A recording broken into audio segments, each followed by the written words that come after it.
Arganissima, New York. Your exotic skin, hair, and beauty source, and your one-stop shop for all your natural and organic skin and hair care, featuring authentic organic Moroccan oil and prickly pear seed oil and much more. Bringing you only the best, straight from the source and proudly produced in the USA. So what are you waiting for? Shop today at www.arganissima.com. Arganissima, New York. Your beauty is our duty.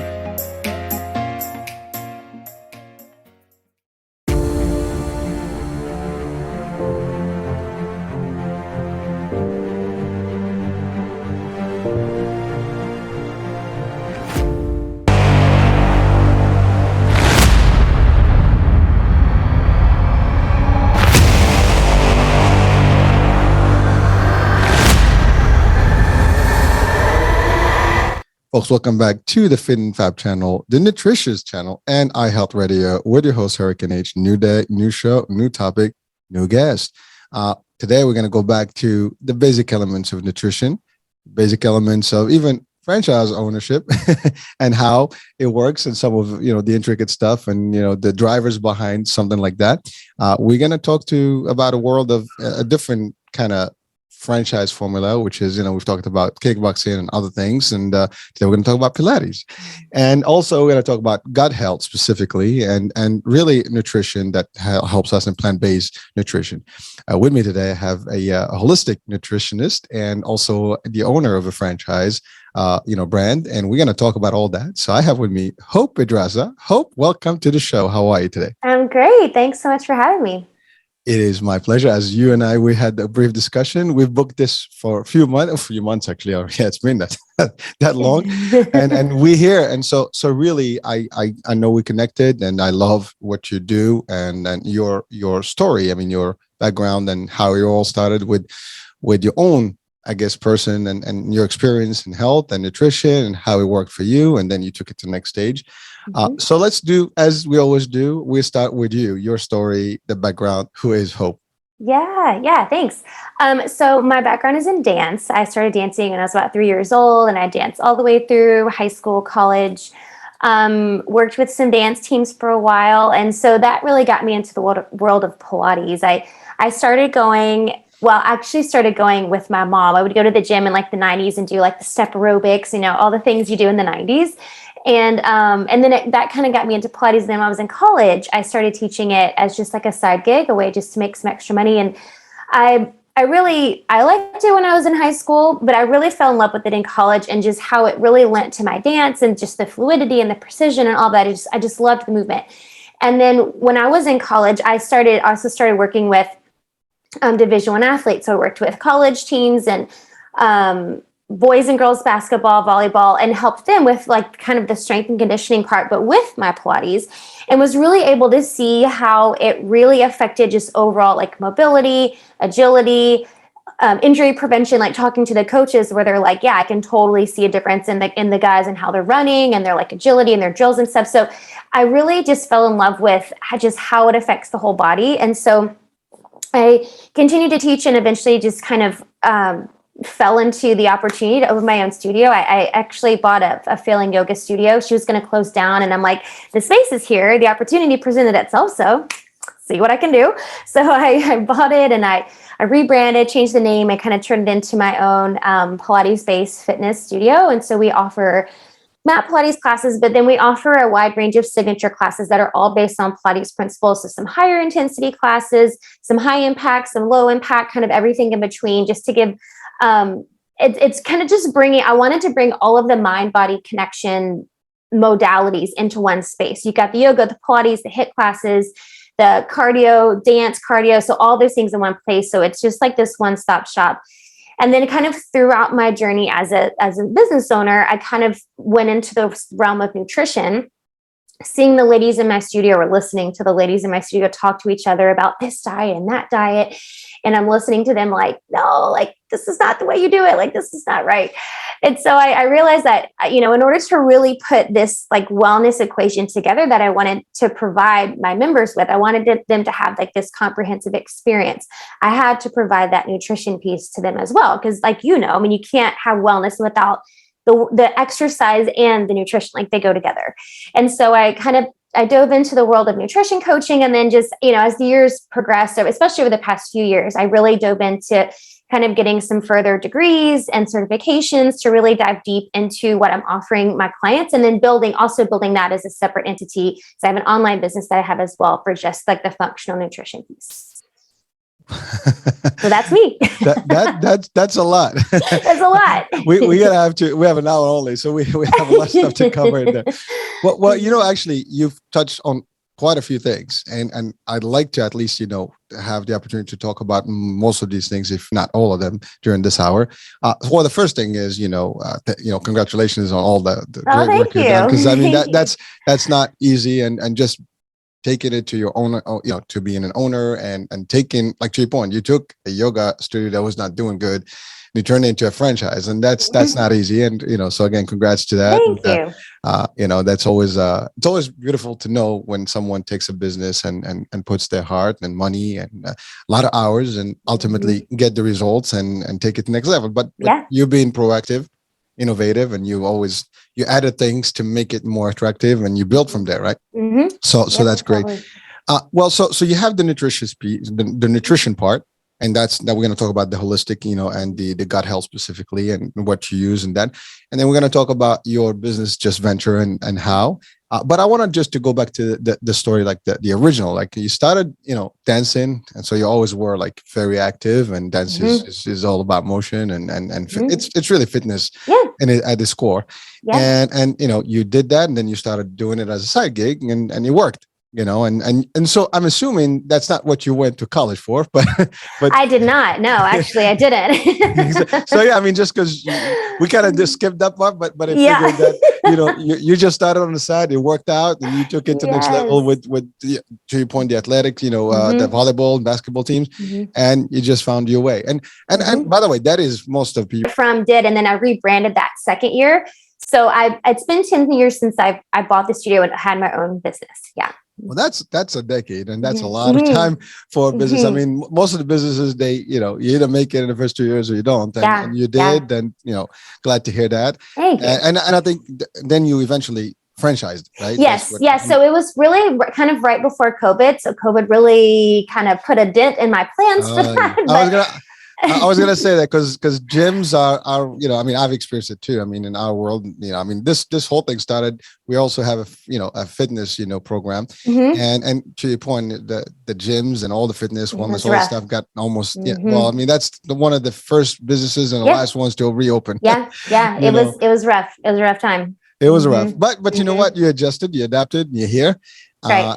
Most of us in this particular world of fitness and wellness, we went to virtual and, training over the internet, and it works. We use technology. I mean, it's not the same touch, but we manage, right? And got the job done. Yeah. That's it. Well, I love it. I love to hear that. That's great.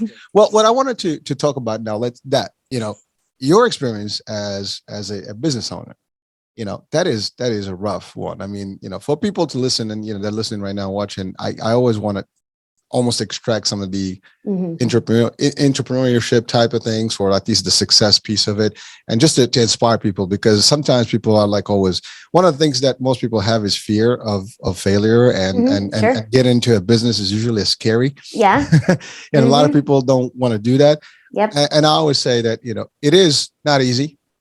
It's got to require a lot. And besides the investment, and there's always a potential failure, whatever, but you put in, the time, the effort, and it should work out. But you did it.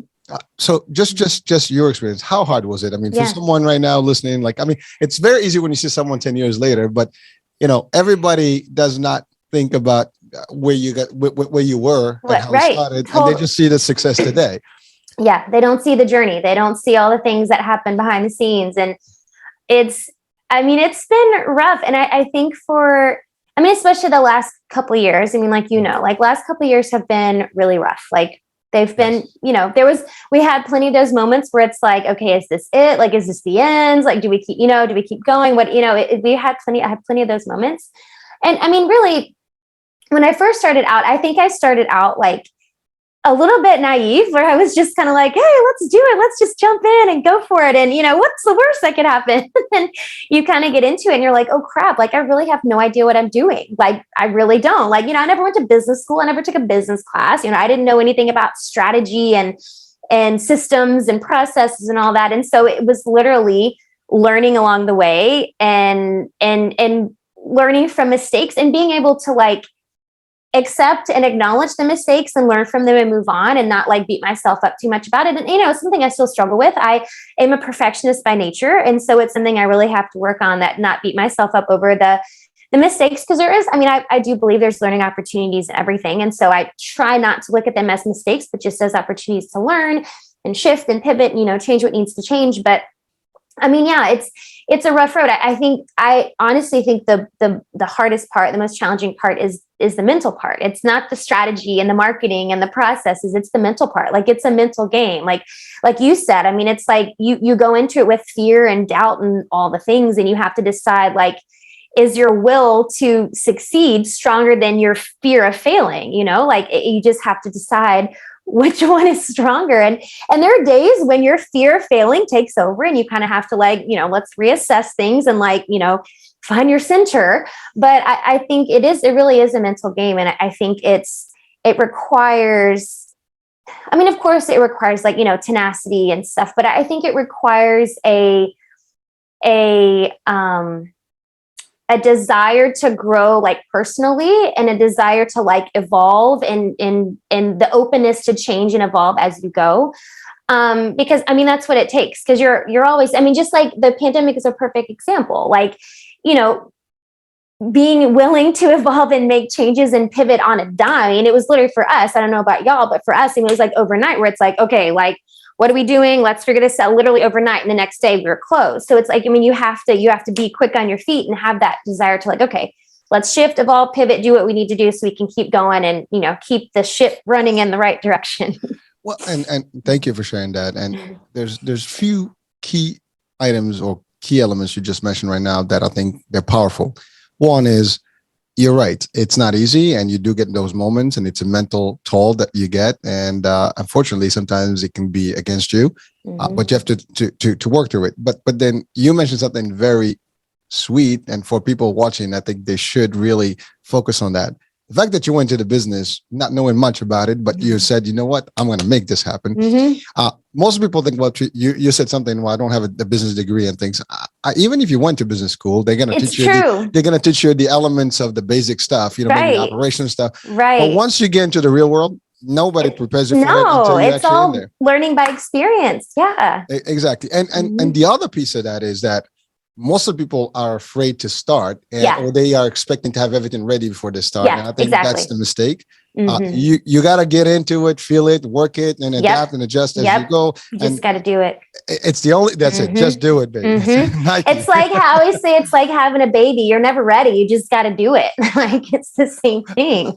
Well, you're right. And by the way, for both male and female, that's right. You have a baby, you don't know what to do with them until they're there, and then you have to figure it out. You figure it out. So, but you're right. I think that is a powerful message for our audiences. Although this is not a business show, but I think it is in a way, because you have actually a successful one and you've turned into a franchise, and most people are afraid of getting to any type of business. And you're right, any business goes up and down. And the other thing is, failure is a feeling that you feel, that you think that you have, and it only I guess materializes or really becomes when you stop, when you give up. It's a choice. I really do. It's a choice. Yeah.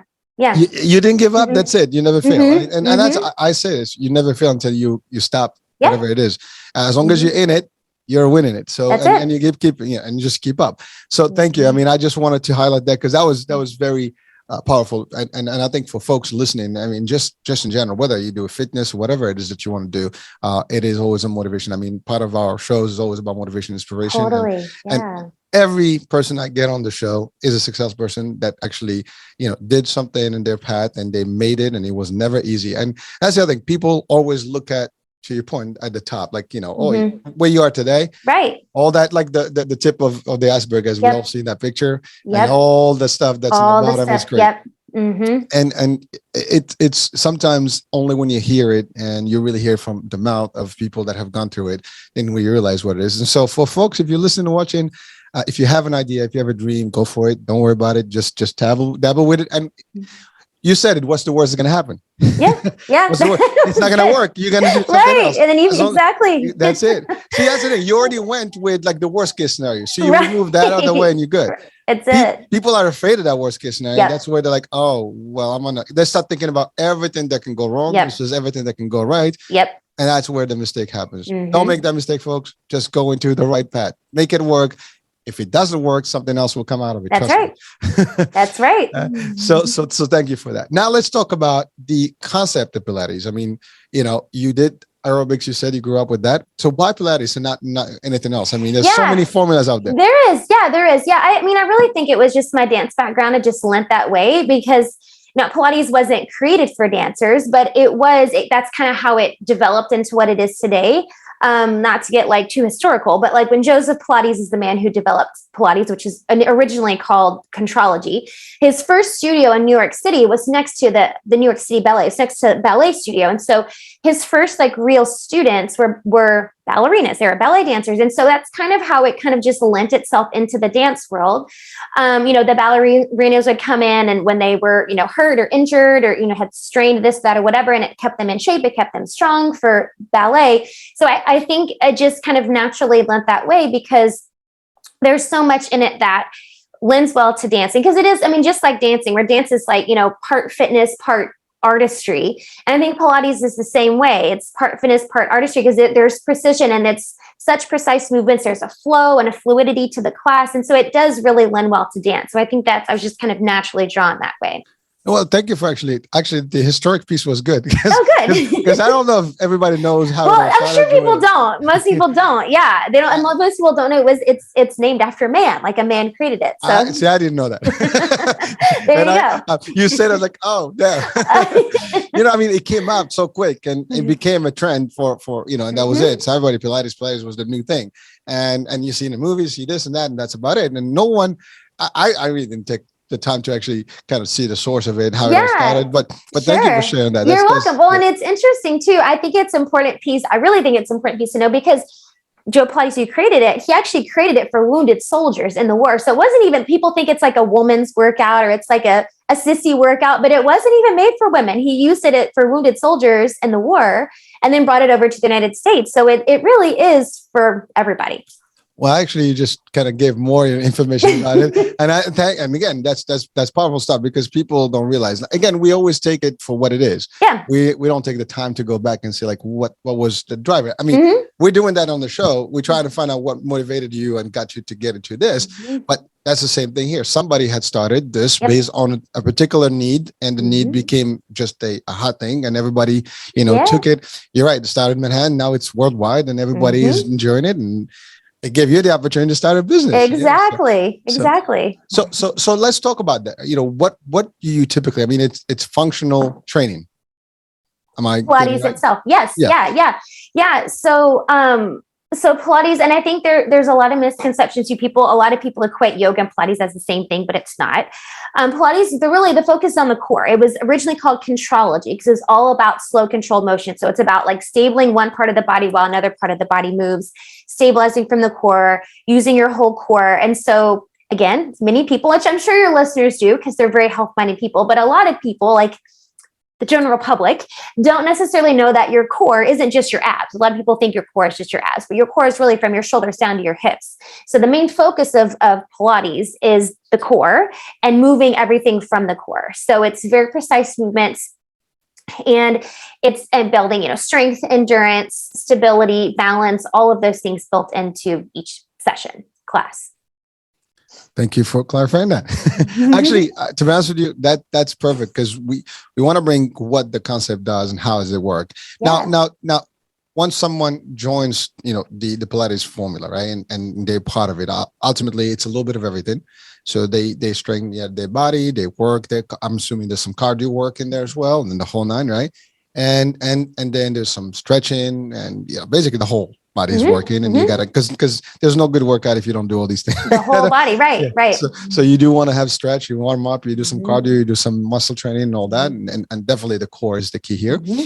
And now when you do this, I mean, is there a motivation of, let's say, because a lot of people go into the fitness to to lose weight, right? So weight loss is a big deal, right? Maybe toning. Is there any functionality to that effect, or is it really just to get you agile? Yeah, I mean, I think it's both. I mean, I think it depends on the person too, and that's really why one of the reasons why I created my studio in the way I did, because I wanted to be able to offer all of that. Now, somebody doing just Pilates, I mean, yeah, with the right diet changes, sure, you can lose weight, but I mean, it's not a high intensity class, so you're not getting a whole lot of like intense cardiovascular work.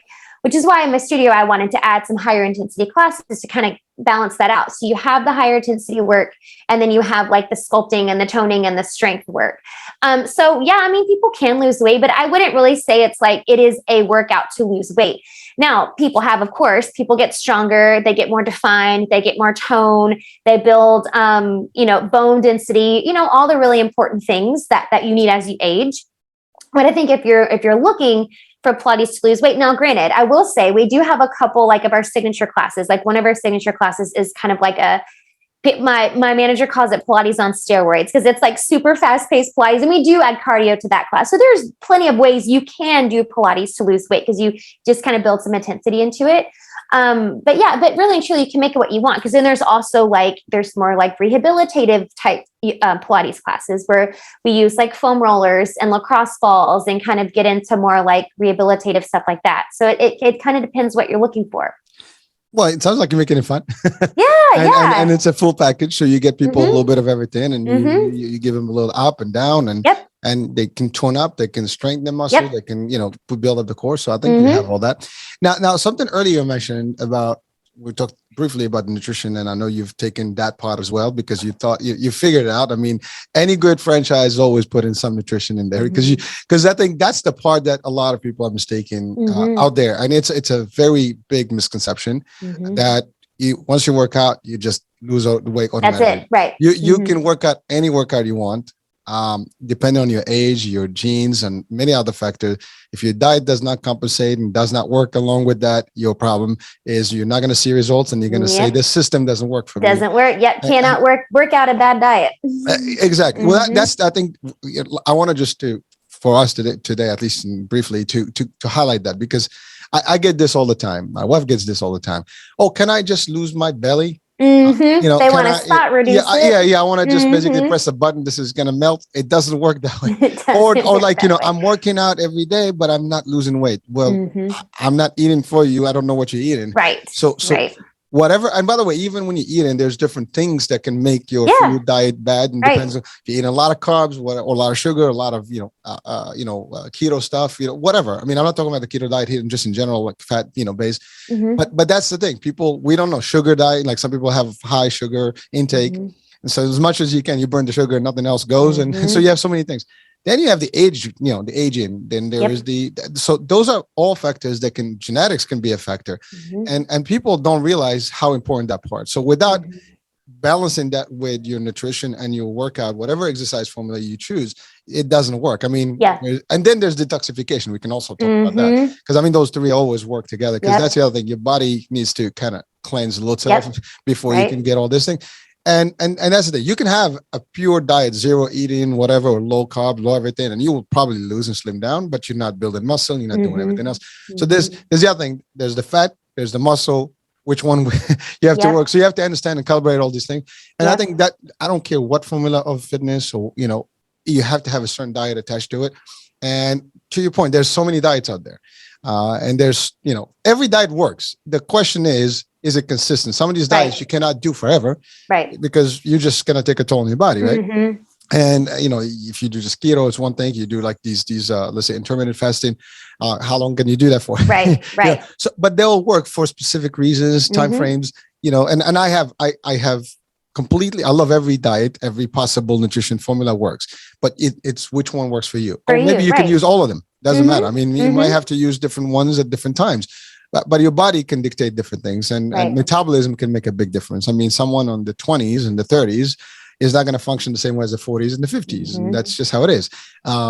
Your body mass, your height, everything can determine a lot of these things. And that's the other thing. So you determine that based on your clients and what you listen and you hear. And by the way, that's important. That's a great point for someone that owns a business to hear and listen to what the customers want and the clients. I mean, that's another part of business, modality here. And then just to give a tip, if you own a business, you need to hear what the people want. And also you have to always be, looking out to see what you can do to improve for your customer base, your clients. Right.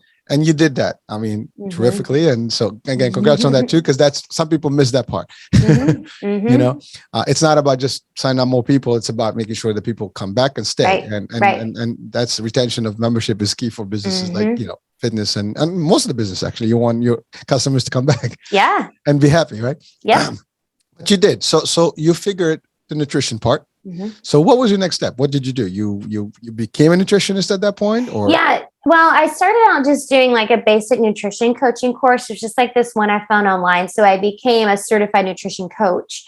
And then, I kind of started just from there and just, basic and nothing crazy. Like I did we had some programs at the studio, to help women just kind of, and I tried to, and I have my studio set up where it's, when you look at our website and you look at our, Instagram, whatever, we don't have like before and after pictures. We don't have like typically talk about how much weight people lose. Like it's not really about the physical changes. And lots of people have really, crazy physical changes, but that's not for me.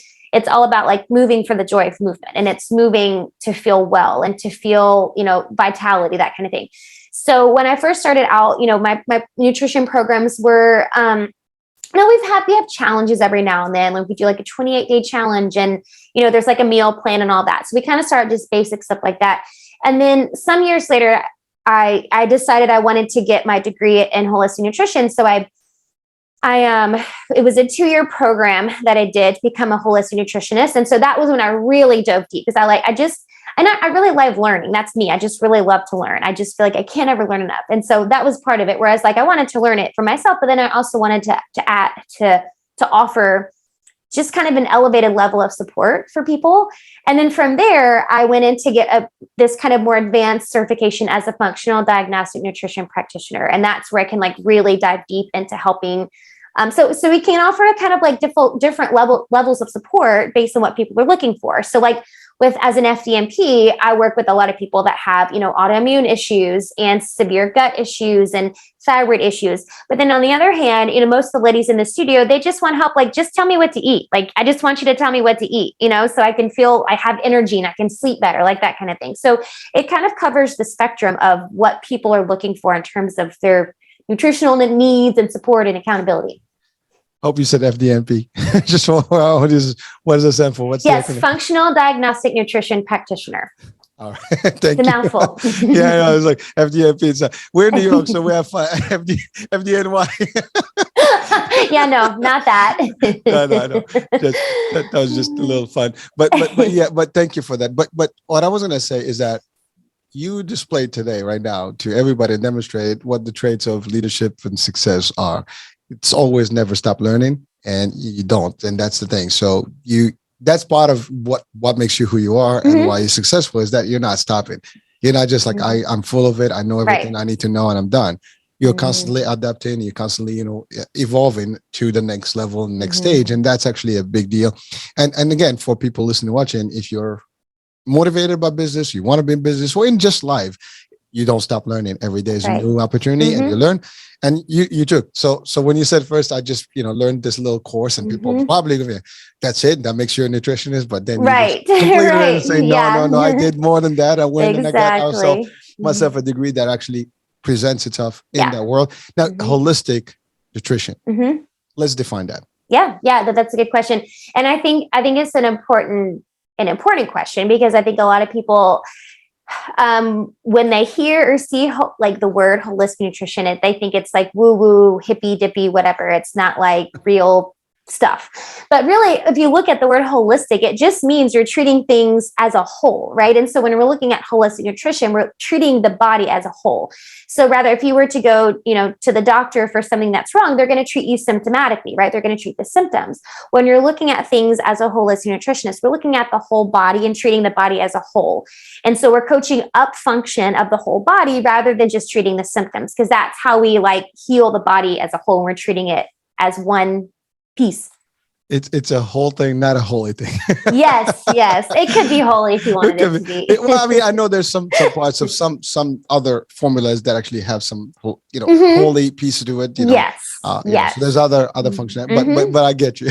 Thank you. That's great. I mean, that's important. People. I mean, again, we're in a show that we have to have some fun, but the idea is that really the message that you have to understand the concept, and yes, and so now, is that purely a plant type of nutrition diet or no? Yeah, no, not at all. So my approach I take with my clients, I call it, and now I am plant-based. That's what works for me. And I healed my gut that way, healed my allergies that way. So that works for me. I am fully aware that it's not for everybody, and I don't push that on everybody. But the approach that I take for my clients is what I call plant focused. And so I put the focus on plants because, you mentioned gut health earlier, and that's kind of the route I take with my nutrition clients, is focusing on gut health and healing the gut and kind of healing the body from that perspective.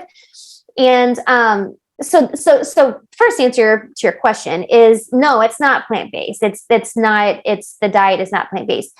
When I take a plant-focused approach, most of my clients, I think maybe one client, maybe two, that I've ever had have been plant-based or mostly plant-based. All the rest of them, that's not the goal. And my goal isn't to turn people plant-based or to make them plant-based. It's really just shifting how they're looking at their plate and how they're looking at their meals to put the focus on plants, because that's where we get the fiber and the vitamins and the minerals and the antioxidants. And we build a healthy gut microbiome. We help build a healthy gut with the good stuff that's in plants. So whether your diet includes meat or not, it's not an issue. It's just, can we put the focus on plants and just kind of be more plant forward with, how we eat? Well, thank you for clarifying that. And that's important, because we're transiting to the gut health, So what does our gut need? Yeah.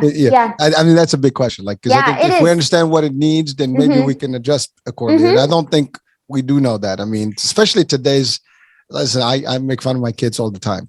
I mean, I have, just later age teenagers almost get into that adulthood business. And frankly, I make jokes with them all the time that they're going to ruin the economy, because the only menu, things that they have is nuggets or chicken strips, burgers, everything that's unhealthy is in their diet, nothing else.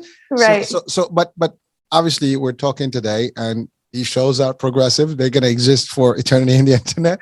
And generations are probably going to exchange them and see them. But the fact of the matter is, while we can talk about the current generation, whoever, but we have a diversified group of people that have different ways of looking at food. And again, this show, for example, is worldwide. So the diets actually vary around the world. The food habits and even the kitchen, type of cuisines and things like that that they have are different. So the diet programs may vary, but the fact of the matter, gut health is the same. I mean, we're humans, and I got the same thing no matter where we stand on earth. So what is the basic need of a human gut, to be healthy and give us what we need? Yeah, that's a good question. So I think the first, to answer that, the important thing to know is what your gut microbiome is. So your gut microbiome is all of the bacteria and the enzymes and the yeast and the fungi, all the things that are in your gut.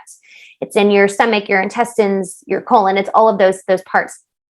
And we need a healthy gut microbiome to have a healthy body. So 80% of your immune system lives in the gut, which means if we're not taking care of our gut, your immune system is going to suffer as well. And so when we're building a healthy gut microbiome, we're looking at a healthy balance of good and bad bacteria. We're looking at a healthy gut lining. So the mucosal barrier, the lining of your gut, a healthy gut lining. And when we're looking at that, this is kind of, I mentioned before, why I really put the focus on plants and having a plant forward diet, because so getting a little sciencey for your listeners here. When plants break down in the body, they break down as short chain fatty acids. And those short chain fatty acids, this is like the magic of plants. This is what helps build a healthy gut lining. It's what helps feed the good bacteria in your gut. It's what helps feed a healthy gut microbiome. And so that's why I'm all about the plants, because this is what helps build a healthy gut. And when we're not eating enough plants, or we're not eating a good variety of plants, that's when our gut can start to suffer. And in addition to other things, of course, there's other factors involved with inflammation and, other things going on in the body, but just specifically talking about the gut, because that's what you're asking about. Mm-hmm. We're looking at building a healthy gut microbiome, which affects, because the other part of that too, not only does it affect your immune system, but virtually every hormone in your body has some connection to the gut, whether it's an enzyme that's going to create that hormone, or whether hormones are affecting your gut. Your hormones all affect your gut affects your hormones. So the whole body is affected by your gut. So it's really important to understand what the gut microbiome is and what it takes to build a healthy one. Well, so you mentioned bacteria, good and bad. Mm-hmm. And most people were like, oh my God, bacteria, how is that possible? Mm-hmm. We're going to get bacteria here. Mm-hmm. So how do you kind of break that down to people? Because that's like, I'm not going to have bacteria is usually, usually looked a at as a thing. disease, right? Right. Yes. So how do you present that to people? Yeah. So there is both good and bad bacteria in your gut. And that's what helps things break down. It's what helps, like those hormones I was talking about. It helps your body function. And so obviously we want to have more good bacteria than bad bacteria, because once the bad bacteria kind of overgrows is when you start to have problems, inflammation, autoimmune issues, like getting sick all the time, low energy, like it just causes kind of a cascade effect in the body. The good bacteria is kind of a result of, like I was talking about, the plant food, of all these things breaking down in the body. And that's what helps. We need the good bacteria to fight off the bad guys. That's essentially what it is. So we need that healthy level of the good bacteria to fight off, potential pathogens and stuff that come into our body. So thank you. And now you put together a system of nutrition, or like some sort of a regimen, right? Mm-hmm. That people would be on depending on their needs. Mm-hmm. And it is mainly plant-based. So now that's vegetables, I'm assuming, fruits. And is there any specific list that you kind of like the key ones that you want to have, that you must have? Yeah, no, that's a good question. I mean, really, I do give, I give some recommendations and stuff, but it's, a plant, when we're talking plant-based foods, we're talking fruits and vegetables and nuts and seeds and legumes, like all of those are plant-based foods. And there's not like, there's some, that I recommend, because there's, people always want to know, like, which ones have the most protein, like that kind of thing, which ones have the most fiber. And so there are some recommendations there, but really, I really just like for people to get a good variety. There's studies have been done that show that people who eat 30 different types of plants or more per week have a healthier gut microbiome than those who eat less than 30. So 30 apparently is the magic number, but the key in that really is just variety. It's the variety. The variety is what feeds all of the different, there's billions and billions of different bacteria in your gut. And when you eat a wide variety of plant-based foods, you're able to feed all of those healthy. So you have a good wide variety of bacteria in your gut from that wide variety of plant-based foods. So it's really just eating as, all the different kinds. It's, eating seasonally is always great. If you can go to, a farmer's market or shop, local food that's in your grocery store is always ideal, because it's just going to be more nutrient dense, and it's going to be, the nutrients going to be more readily available than those that have been imported in. But just getting a good variety of fruits and veggies and nuts and seeds and legumes really is the key. So you mentioned proteins. Mm-hmm. Now we all know that muscle requires some of that, and ultimately, if you're not going to be having some sort of a meat, component in there, or even if it's smaller percentage and more of the plant, nature, then you need to compensate for proteins. Mm-hmm. Otherwise you can work out, but you're going to lose mass, right, and your muscles are not going to be there. Mm-hmm. So what kind of plant proteins would you recommend in that mix of diet? Yeah, that's a good question too. And that's really the main thing people want to know, because they're like, well, I don't want to lose muscle, because most of us know we lose muscle mass. It's going to affect our metabolism. And then, so the first one I always like to recommend is lentils. Lentils are a great source of iron. They're Probably that lentils and mung beans are close first in terms of like protein count and fiber. And that's the thing too. I think people kind of get like, oh, well, these plant-based foods that have so many carbs, but they do have carbs, but they also have a ton of fiber. And so that affects how your body is breaking those carbs down. So it's not like this, total blood sugar rush. Like if you were eating a Snickers bar, it's not the same carbs, right? So you get the fiber that kind of slows things down and kind of helps that blood sugar, that insulin response. But lentils are great. Lentils and mung beans are really great sources of protein, iron, fiber, like all the good things. Hemp seeds are a really great source of protein. Now, hemp seeds are higher in fat, so just keep that in mind. Hemp seeds are a great source of protein and a really good, like, bioavailable source of protein. They've got omega-3s, omega-6. They've got a lot of good vitamins and minerals in them. And legumes in general are going to have, good protein. Tempeh is a really good source. So for those who, I know some people can't eat soy if there's like a intolerance or something, but for those who can, tempeh is really good. And tempeh is basically just like fermented soybeans that have been like pressed together. Not a whole lot of flavor, so it just requires you to season it a lot, but it's a really good source of protein. We eat a lot of that at my house. Kind of like tofu. If you've ever had tofu, it's like there's not a lot of flavor going on, so you have to, put some sauce on it or saute it or season it or whatever. Tofu is another good source of protein.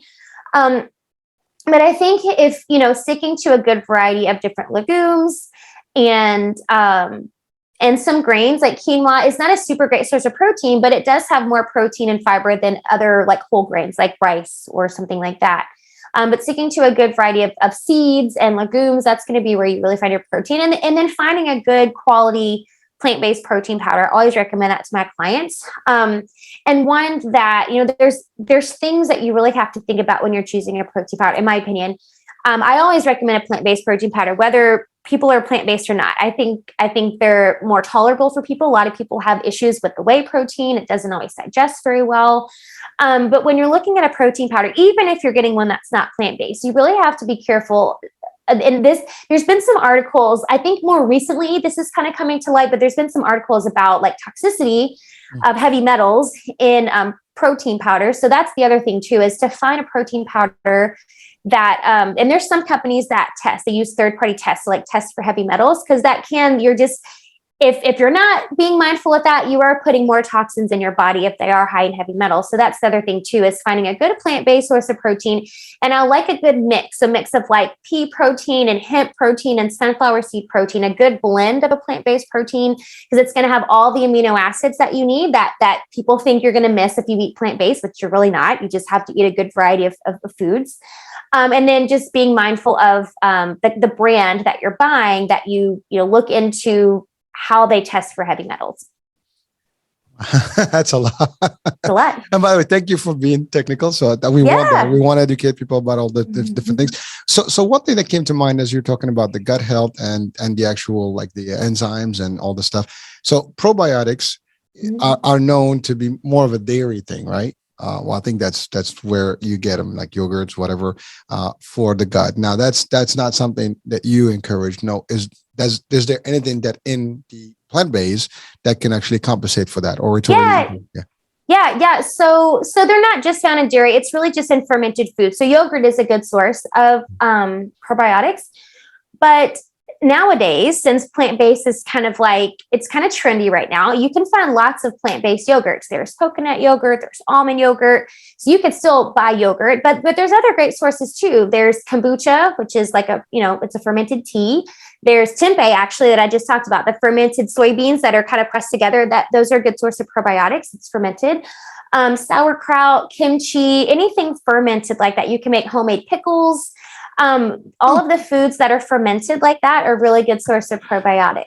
So you just kind of like, took that whole picture of my mind right now. So I just put that in terms of either pills or yogurts and stuff. That's it. Yeah. But a lot of people think that. Yeah, right. A lot of people think that. So you kind of like give me a whole different list that I never looked into it. I mean, I do have, I enjoy a little bit of all, so actually I mix up my diet, but certainly I didn't realize that was there's some substitution in the world of, and so now the concept of nutrition can vary also in terms of age. even gender. I mean, what works for a man may not work for a woman. Right. There's a diet, age groups, also pregnant versus not pregnant. There's different the menses, whatever. There's so many things that can affect your metabolism at any given time. Is there anything that you do to kind of tailor the diet officially to one or the other versus or age group? Yeah. I mean, really and truly, there's unless it's like a challenge or something we're doing at my studio, all of what I do is tailored to, unless it's like, in a group setting, it's all tailored to the person because everybody is different. Mm-hmm. Even if we're not talking about age or gender or whatever, everybody's going to be different. But when we are talking about age and gender, because the biggest difference is really how our hormones affect the body. Obviously, men and women have very different hormones. Mm-hmm. We have different hormone cycles. Women, if they're, premenopausal, are on a 28-day cycle. Men are in a 24-hour cycle. So you have to keep that in mind when we're looking at different diets and stuff. And you were mentioning before some like keto diet, intermittent fasting, all of those. I think the other important thing for your listeners to know is that those diets and a lot of the fad diets that we see out there, they weren't made for women. Like women's bodies are completely different. In fact, all of the studies done on intermittent fasting are done on men. So all of the findings that are coming out about, how great intermittent fasting, they've been all been done on men. They're not on women. They're not based on women's bodies. And so because women's hormones fluctuate, we're on the 28-day cycle, it's going to totally affect our bodies differently. And it's going to affect our blood sugar differently. So it's not the same. It's not the same animal when we're looking at it, comparing men to women. And the same thing with the keto diet. The keto diet wasn't made as a diet at all. It was originally made for kids with epilepsy, but we've turned it into this diet because of the whole Atkins thing that happened in, what was that, like the 90s or something, whenever that came out. But it kind of turned into this diet fad. And again, most of the studies of the keto diet are also done on men. So I think it's an important thing to understand that men and women we're not meant to have the same diet, bottom line. Well, it's funny because you said that. I'm laughing. You're probably looking at me like, what? But, because this is like all news to me, and I think everybody's going to be like, really? Because when you hear about things, you think it's all dedicated to women. Yeah. And it's funny. I never knew that it was all. Most people don't. All the testing is done, man. Yeah. And that's the other thing. Like if you use it that way, it's never going to be the same because you have to adjust, accordingly. Yeah, right. But that's not something that I think the common, person right now would have known. Right. Believe me, I'm involved in this, but that's not something I've known. I mean, like I said, I love the shows because every day I learn something new. You learn. That's right. But it's awesome because, it gets us closer to this. I mean, to understand how the dynamics and you're right. I mean, people are going to be like, I think even women will be probably shocked today. Like, oh, really? Totally. It's amazing. So now your program, right? You have the regular classes, then you add the nutrition. Is there is that a 6-week program, or is that like a just an ongoing program that you do? Because I know some fitness franchises, for example, they have these programs at 6 weeks training and nutrition, but it's more like geared towards weight loss, versus just keeping a nice diet and healthy body and physique. Yeah. So how's your formula different? Yeah, it's kind of for us, it's kind of seasonal. It kind of depends on what people are looking for. So we do have a 6-week program. We have a 28-day program. We have an 8-week program. We have a 21-day. So it kind of just depends.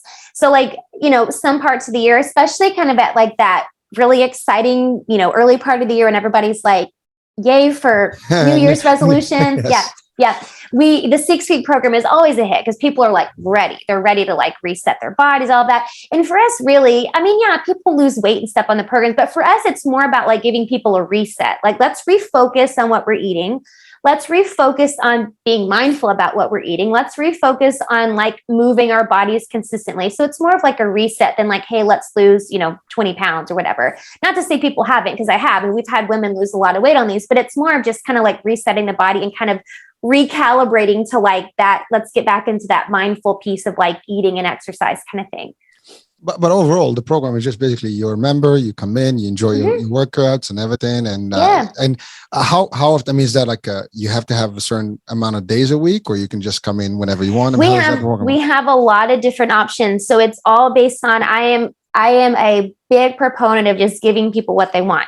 And so some people want to come in twice a week to work out. Some people want to come in every day. Some want to come in 3 times a week. So we have a ton of different membership options just based on what people, because some people come in and they are diehard. inBalance is the name of my studio. They're diehard inBalance members. They just want to work out at inBalance all day, every day. We have some people who use our studio as a kind of like cross training for something else. Like they might do like CrossFit, or they might do like Orange Theory, which can be hard on the body, but they wanted to come in and do like yoga and Pilates to kind of balance it out. So I just, I give people what they want. I love it. So now let's talk business. Let's talk, the franchise itself.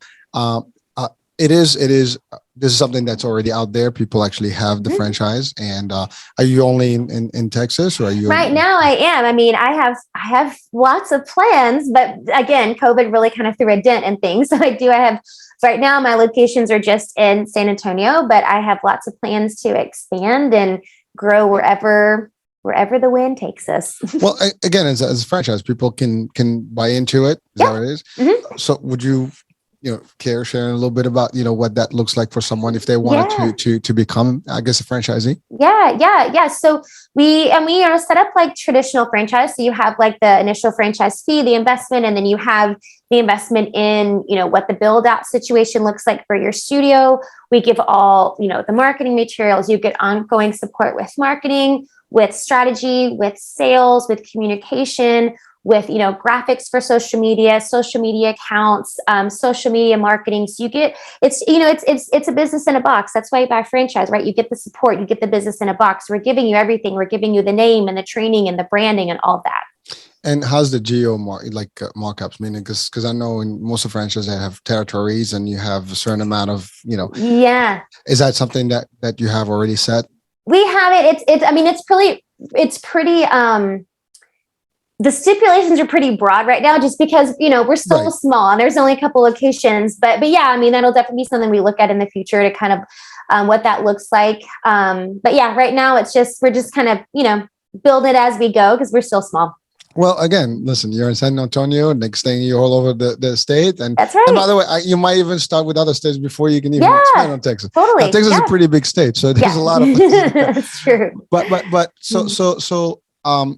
so basically, how can people reach out? I mean, just basically go on the site and inbalancestudios.com is our website. There's a franchise page there. There's a tab at the top that says franchise. You can look up all the information, send in a request for more information, and then just following us on Instagram, inBalance SA. You can kind of just follow along, see what we're doing, and just see what we're about. And this is only for the States, or can it be maybe like in Canada and maybe because some franchises can be also open to different opportunities even overseas. Again, I'm just asking because people can be listening to this. I get listeners all over Europe and other continents. So hey, I am up for global domination. So anybody wants to go, I'm open to it. I love it. Listen, I can see this, going far. I mean, your concept is pretty, diversified and it's pretty appealing. And now again, the biggest question is cost, and what can someone expect in terms of total cost, between the franchise fee and the actual build out. Yeah, it's a pretty broad range, and it really depends. There's a lot of, and honestly, I don't know now since post-COVID. We actually moved locations during COVID. We shut down one and we moved to one kind of down the way.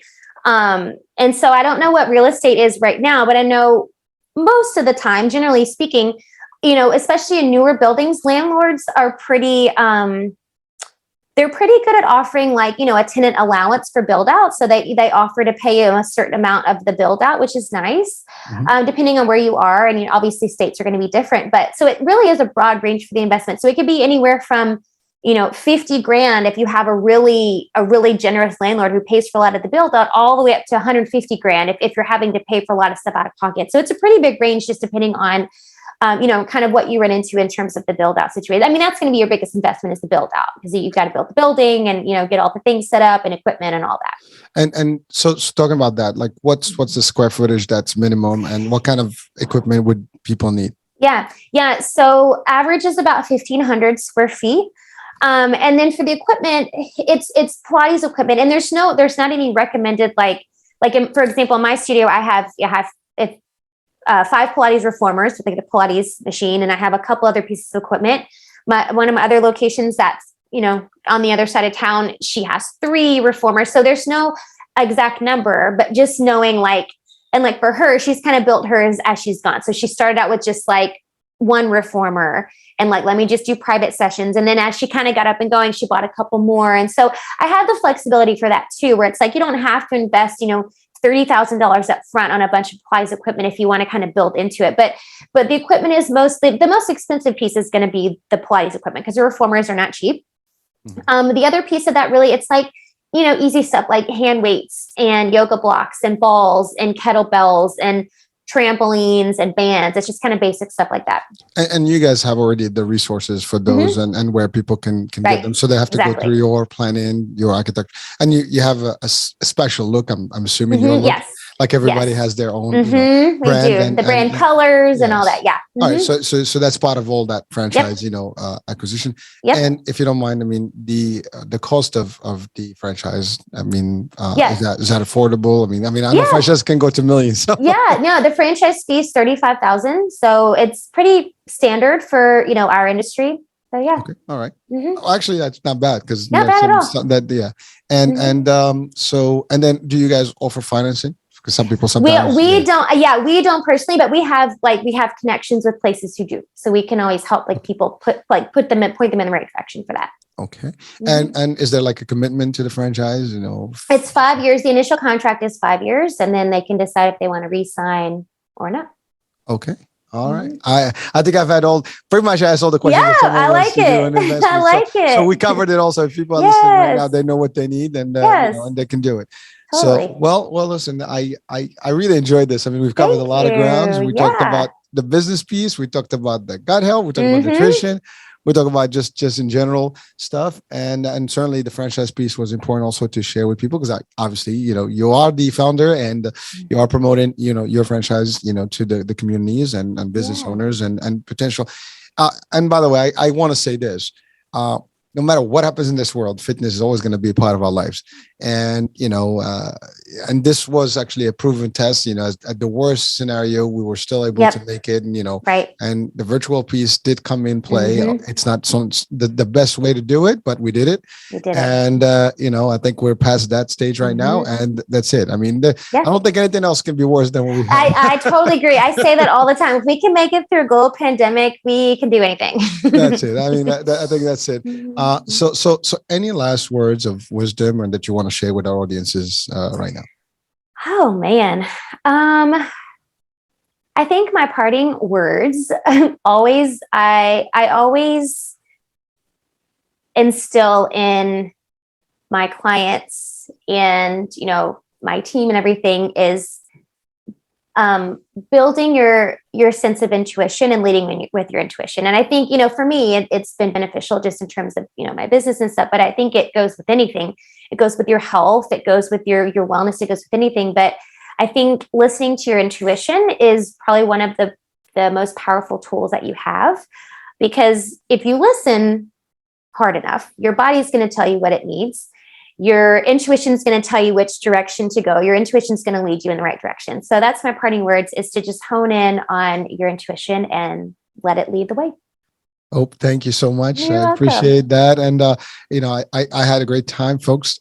This was a great, discussion, exchange. And also it was a wealth of information in such a small, time frame. We covered a lot of grounds and we've learned a lot. So again, folks, if you just want to join and be a member, you know what to do. Just check in the actual description of the show and you'll have the link to the site. And certainly if you're in Texas, this will be easy.